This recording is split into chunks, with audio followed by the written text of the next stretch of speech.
अध्यक्ष महोदय नाही चालणार। मी विनंती केली आपण माझं ऐकून घ्या, आपण माझं ऐकून घ्या। काय मी काय बघा, हा सभागृह जो आहे नाही सरन्यायाधीश येत आहेत अध्यक्ष महोदय, आम्हाला त्यांच्या समोर लोकशाहीचा गळा कसा घोटला जातो अध्यक्ष महोदय हे आम्हाला सांगावं लागणार आहे।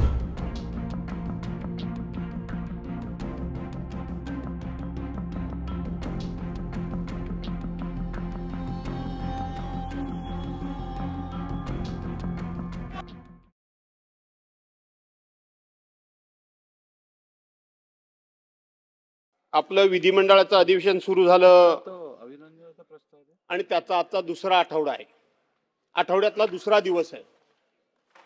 अध्यक्ष महोदय, विरोधी पक्षाच्या वतीनं आम्ही या कामकाजामध्ये 100% आपलं योगदान पण आणि आम्ही आमचं सहकार्य देखील आपल्याला देतो आहोत। आज आपल्या देशाचे चीफ जस्टिस सरन्यायाधीश आपल्या या विधिमंडळाला भेट देण्याकरता येणार आहेत आणि आपण त्यांच्या सत्काराचं आयोजन देखील केलेलं आहे आणि त्यामध्ये आम्ही सगळे सहभागी देखील होणार आहोत। परंतु या निमित्ताने एक विषय माननीय मुख्यमंत्री महोदय मी मांडायला उभा आहे, आपण तो ऐकून घेतला पाहिजे, आपण गांभीर्याने त्याच्यावर विचार केला पाहिजे। आज देशाचे चीफ जस्टिस येत असताना आज महाराष्ट्राचं विधिमंडळ त्यांचं जेव्हा स्वागत करेल तर त्या स्वागताकरता या विधानसभेचे विरोधी पक्ष नेता ही जागा मोकळी असणार आहे आणि विरोधी पक्ष या नात्यानं त्यांचं स्वागत होणार नाहीये। खरं तर आपण खूप सर्वजण सौदार्य वातावरणामध्ये काम करतोय।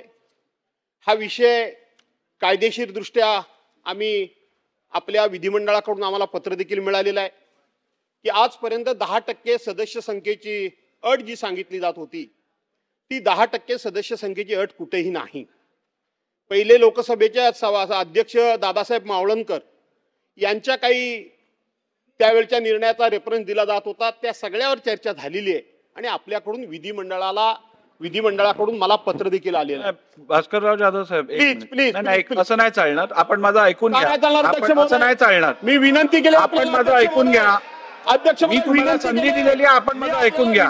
काय मी काय बघा, हा सभागृह जो आहे नाही तुम्ही ऐकणार, मी तुमचं ऐकलं, तुम्ही माझं ऐकणार आहात की नाही? असं चालणार नाही, असं चालणार नाही, माझं ऐकून घ्या आपण।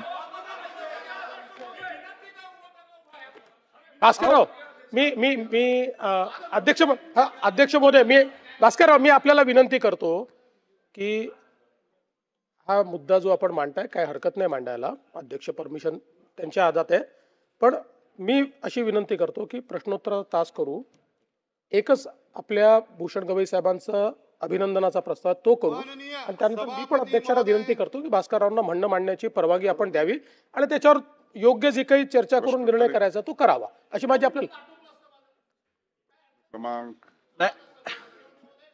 सभापती महोदय, मी आपल्याला बोलायची संधी देतो, परंतु एक गोष्ट रेकॉर्डवर आणणं अत्यंत आवश्यक आहे। आपल्याप्रमाणे एक लक्षात घ्या, विरोधी पक्ष नेत्याला रेकग्नाइज करण्याचे संपूर्ण अधिकार सभापती महोदय हे विधानसभा अध्यक्षांचे आहेत।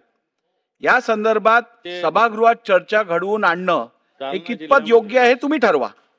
हे माझे अधिकार असताना ह्या संदर्भात तुम्ही माझ्या दालनात येऊन मला भेटलेला आहात, या संदर्भात मी आपल्याबरोबर चर्चा केलेली आहे आणि योग्य निर्णय मी योग्य वेळेला घेणार हे पण आपल्याला आश्वासित केलंय।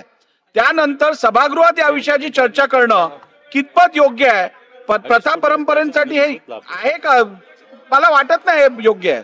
सभापती महोदय, आपल्या अध्यक्ष महोदय, प्रश्न आहे, मी हेच सांगत होतो की आपल्याला मी हीच विनंती करण्याकरता उभा आहे, मी आपल्याशी वाद घालण्याकरता उभा नाहीये की आम्ही आपल्याला येऊन तिन्ही पक्षाचे आम्ही प्रमुख पदाधिकारी येऊन आपल्याला भेटलो, आपल्याला आम्ही पत्र दिलं, माननीय मुख्यमंत्री महोदयांना आम्ही भेटलो, दोन्ही माननीय उपमुख्यमंत्री महोदयांना भेटलो, शेवटी सनदशीर मार्गाने हा विषय सुटावा अशा पद्धतीचा आमचा प्रयत्न आहे। बीएससी मध्ये हा विषय आमच्या सहकार्याने काढला।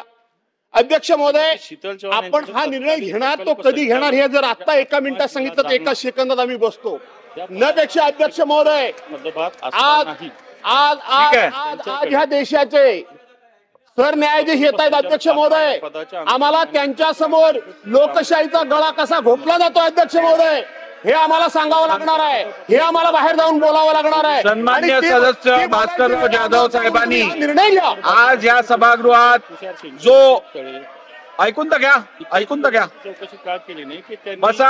या श्रीमती जाधव साहेब बसा. यांना बसा, सहकार्य बसा. केलं. आणि 2.5 कोटी रुपयाचा गैरव्यवहार कारण बसा, आता पुढे जायचंय, थांबा. सन्मान्य सदस्य भास्करराव जाधव साहेबांनी आज जो मुद्दा सभागृहात मांडलेला आहे तो माझ्या विचाराधीन आहे. मी लवकरात लवकर सगळ्या कायदेशीर तरतुदींचा विचार करून, प्रथा परंपरेचा विचार करून लवकरच निर्णय घेईन. चला पुढे जाऊ. शेतकरी काय उपाययोजना हा माझा प्रश्न आहे.